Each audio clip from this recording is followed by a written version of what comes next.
하나님의 은혜가 여러분들 가운데 충만하시기를 주님의 이름으로 축복합니다. 오늘 누가복음 16장에는 중요한 비유 두 가지가 있습니다. 하나는 옳지 않은 청지기 비유, 또 하나는 부자와 나사로의 비유인데요. 오늘 아침에는 부자와 나사로의 비유를 잠깐 같이 묵상을 하겠습니다. 여기 14절에 보면요, 이런 말씀이 있습니다. 바리새인들은 돈을 좋아하는지라 이 모든 것을 듣고 비웃거늘. 자, 예수님께서 돈과 하나님을 동시에 섬길 수 없다. 근데 사실 바리새인들은 가장 하나님을 잘 섬기고 그리고 하나님 중심의 삶을 살 것 같은데, 이 누가복음에는요, 이 바리새인들이 돈을 좋아한다. 물론 이제 그들이 돈을 좋아하는 이유가 있습니다. 왜냐하면 그들 나름대로 율법을 잘 지켜 행하면 하나님께서 크게 복 주신다고 생각을 했던 거예요. 경제 활동을 안 해도 하나님이 복을 주신다. 근데 그 복의 외형적인 대표적인 복이 물질이거든요. 그러니까 이 다른 사람 보기에도 율법을 잘 지키면서 가난하게 사는 것은 왠지 앞뒤가 안 맞는 것 같은 거예요. 근데 실은 예수님 보시기에는 오히려 경건하게 살면서 부자로 사는 게 오히려 더 앞뒤가 안 맞는 이야기인 거지요. 그래서 이 말씀으로 시작해서 이제 한 부자의 이야기, 부자와 나사로의 이야기로 넘어갑니다. 자, 여기 한 부자가 있고 거지 나사로가 있습니다. 이 부자는 자색 옷과 고운 베옷을 입고, 이 자색은요, 귀족들이 아니면 입을 수 없는 옷입니다. 자색 옷과 아주 고운, 그러니까 그 당시에 최고의 패션을 가지고 살아가는 거지.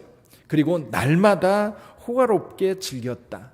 많은 사람들을 불러놓고 늘 잔치하며 살았던 거지. 아마 이 근세의 귀족들, 톨스토이 시대의 러시아의 귀족들 생각해 보면 상상이 갈 것 같아요. 그들은 날마다 모여서 파티하는 거예요. 그게 그들의 일인 거예요. 그 대신 한쪽에서 농노들이라고 그러지요. 그 땅을 불어받아서 농사짓는 이 농부들은 대개, 이 농부들은 거의 노예 수준입니다. 그러면서 산업이 발달하면서 공장이 생기면서 또 공장 노동자들이 생기고, 그래서 한쪽에서는 너무나도 힘들게 살아가는데 또 한쪽에서는 여기 이 부자처럼 날마다 호화롭게 즐기는 삶을 살고 있는 거예요. 근데 아이러니하게도 그 집 대문 앞에 나사로라 하는 거지가 있었습니다. 그는 온몸이 헐어서 움직일 수조차 없는데 살아야 되잖아요. 그래서 그 부잣집에서 떨어지는 부스러기라도 먹으려고 기다리고 있는 겁니다. 그러나 아무도 관심을 갖지 않지요. 여기 개들이 와서 건대를 핥더라라고 하는 이 말이 사람들의 관심, 오히려 개들에게 관심이 있는, 정말 아무도 관심이 없는 그런 상황. 너무나도 아이러니 아니에요? 한쪽에서는 날마다 풍악과 함께 즐기고 풍성한 가운데 있는데, 또 한쪽에서는 배고픔과 그리고 그 상처와 아픔과 고통 가운데 있는 이 아이러니가 동시에 존재하고 있다는 거예요.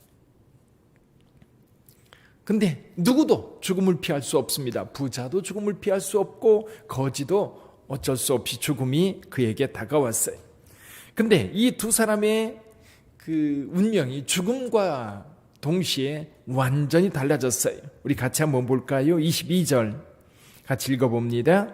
이에 그 거지가 죽어 천사들에게 받들려 아브라함의 품에 들어가고, 부자도 죽어 장사되매 23절 그가 음부에서 고통 중에 눈을 들어 멀리 아브라함과 그의 품에 있는 나사로를 보고.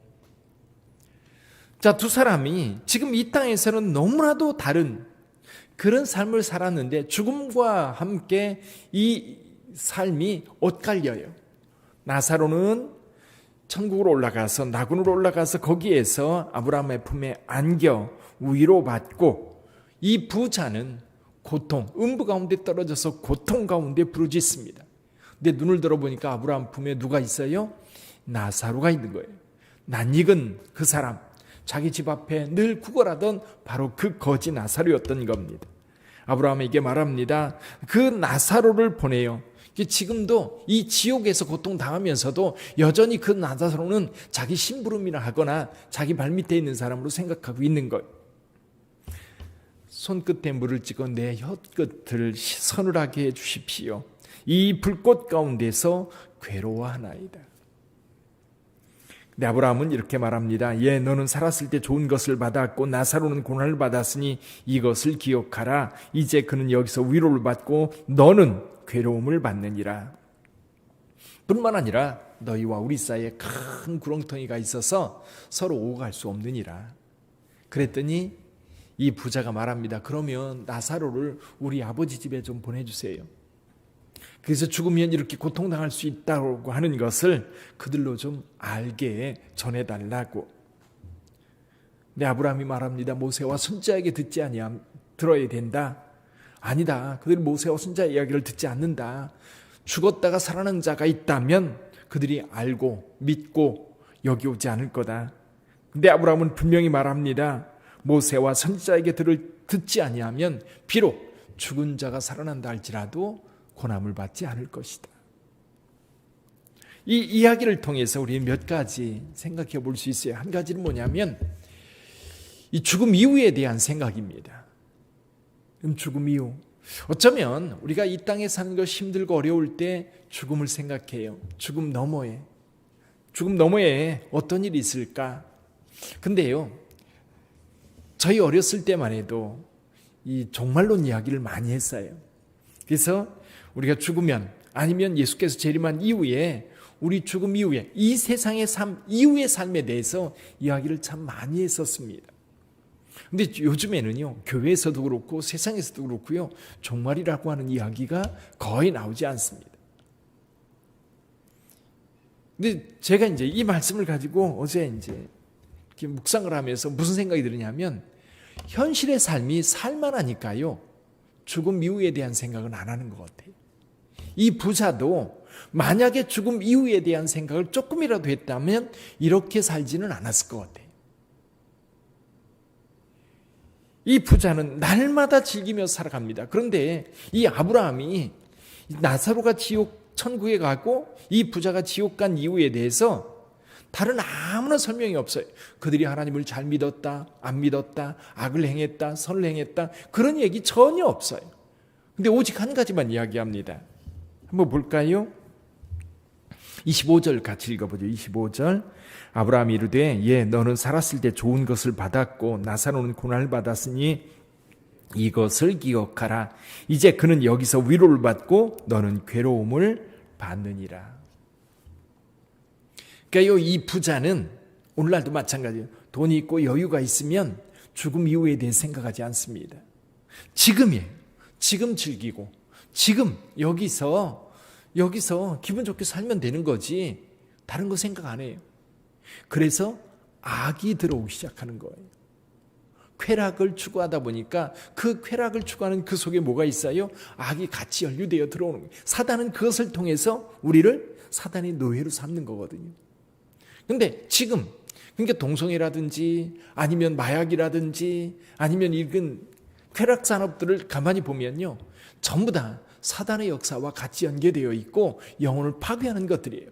그런데 거기에 빠져들 수밖에 없는 게 뭐냐면 지금 즐거우니까 지금이라고 하는 시간, 굉장히 중요한 시간이지만 지금이라고 하는 이 시간을 죽음의 길로, 그리고 죽음 이후에 대해서는 전혀 생각하지 않고 지옥에 가더라도 지금을 즐기려고 하는 것이 오늘날 인간의 모습인 것 같아요.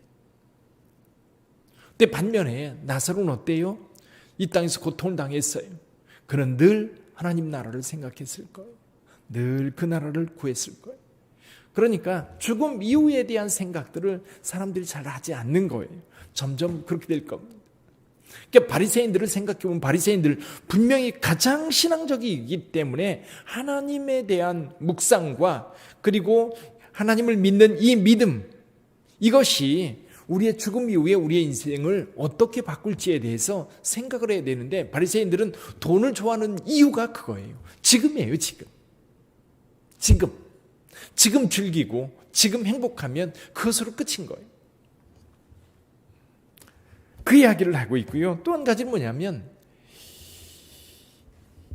왜 부자가 지옥에 갔고 이 거지 나사로가 천국에 갔는지에 대한 것이 이것과 같이 연결이 되는 거예요. 자, 부자는 날마다 즐겼습니다. 그런데 문 앞에 있는, 대문 밖에 있는 나사로에 대한 관심이 전혀 없습니다. 그 자신에 대한, 자신의 미래에 대한 생각도 없고, 또 한 가지는 같이 살아가고 있는 동시대 사람들 가운데 고통당하는 사람들에 대한 관심이 전혀 없는 거예요. 그는요, 그에게 율법도 없고 그에게 하나님도 없고 오직 자기밖에 없다는 얘기를 여기에서 간접적으로 하는 겁니다.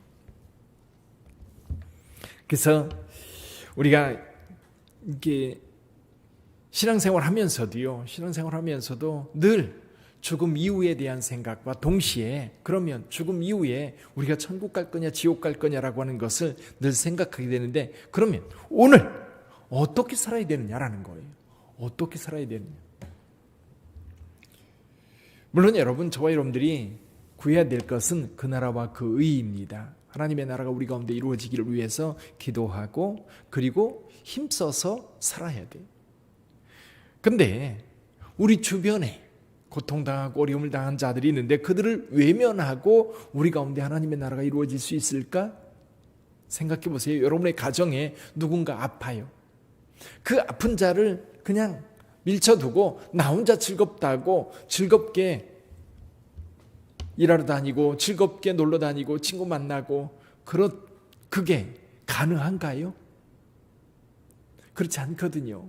가족 중에 누가 아프고 힘들면 온 가족들이 모여서 그를 돌보고 치유하고 그리고 위로하고 어떻게든지 이 문제를 해결하려고 함께 노력하는 것이 가족이라고 한다면, 좀 더 크게는 이 성경에서 예수님께서 하시는 것이 그거예요. 좀 더 크게 우리 형제만이 아니라 그 건너편에 우리 이웃들, 좀 더 건너편에, 좀 더 멀리는 우리 민족이라고 하는 우리 민족의 태도를 넘어서서 저 이방인의 땅들, 동남아시아, 아프리카, 아니면 남미 여러 곳에서 고통하는 이웃들까지도 아울러 생각할 수 있는 거예요. 그게 그리스도인이에요. 그러니까 그리스도인들이 선교 가는 거예요. 선교하러 가는 거예요. 그래서 누군가가 내 곁에서 고통당하고 있는데 내가 즐겁게 살아간다고 할 때에 그 즐거움이 가능하겠는가? 그때에 그 아픔을 함께 나누고, 그래서 마태복음 25장에서 양과 염소를 나눌 때에 배고픈 자, 굶주린 자, 목마른 자, 병든 자, 옥에 갇힌 자, 헐벗은 자, 그런 자들에게 뭔가라도 하나 나누어주고 그 아픔을 함께 나누려고 하는 그들이 천국 간다는 이야기를 하는 거예요. 같은 맥락의 이야기인 거예요. 또 한 가지 이 본문의 말씀을 통해서 우리가 알 수 있는 것은 세상 사람들은 여기 관심 없이 살아간다는 거예요. 그래서 오늘 그 천국에 대해서 알고 있는 사람들이 전해줘야 되는 거예요. 어떻게 알 수 있겠어요? 먼저 알고 있는 사람들이 전해줘야 되죠. 근데 모세와 선지자에게 듣지 않는 자들은 죽은 자가 살아나도 믿지 않아요. 맞아요. 예수님께서도 죽었다 살아나셨음에도 불구하고 어떤 사람들은 그 부활하신 예수님을 믿고 부활을 믿고 그리고 영생의 소망을 갖고 살아가지만, 또 한편에서는 많은 사람들이 그걸 믿지 못하고 그냥 그 죽음 가운데 죽음의 미래를 그저 아무렇지도 않게 생각하고 살아가는 거예요. 사랑하는 성도 여러분, 습니다. 저와 여러분들에게 오늘의 삶으로 끝나는 게 아니라 우리의 삶은 영원으로 이어진다는 것을 분명히 알고 가야 돼. 그래야 그 삶에 맞추어서 오늘을 살아갈 수 있는 것. 그것이 나의 즐거움, 나의 평안함도 있지만 우리 형제와 자매들을 돌아보고, 교회도 마찬가지입니다. 교회만 부흥하면 되는 게 아니에요. 이 교회가 지역사회의 어려움 속에 있는 자들을 같이 손을 내밀어 손잡고 돌보고 같이 갈 수 있어야 돼요. 지난 성탄절날 우리가 함께 나누었던 방배동의 모자 이야기도 결국 보면 하나님을 믿는 자들의 눈에 그게 들어오는 거예요. 하나님을 아는 자들의 눈에 그 고통당하는 자들, 어쩌면 이 거짓 나사로가 그 사람이 아닐까 생각이 돼요. 아무도 관심이 없지만 믿음을 가지고 있고, 그리고 하나님의 은혜가 뭔지 아는 사람들은 그걸 보는 거예요. 볼 수 있는 거지. 그 눈이 저와 여러분들에게도 있기를 주님의 이름으로 축원합니다. 이제 2020년 며칠 남지 않았는데 우리 하나님의 은혜를 생각하고 또 멀리 우리가 영원히 하나님의 나라에서 어떻게 살 수 있을까를 생각하면서 오늘을 살아가는 저와 여러분들이 되기를 주님의 이름으로 축원합니다. 기도하겠습니다.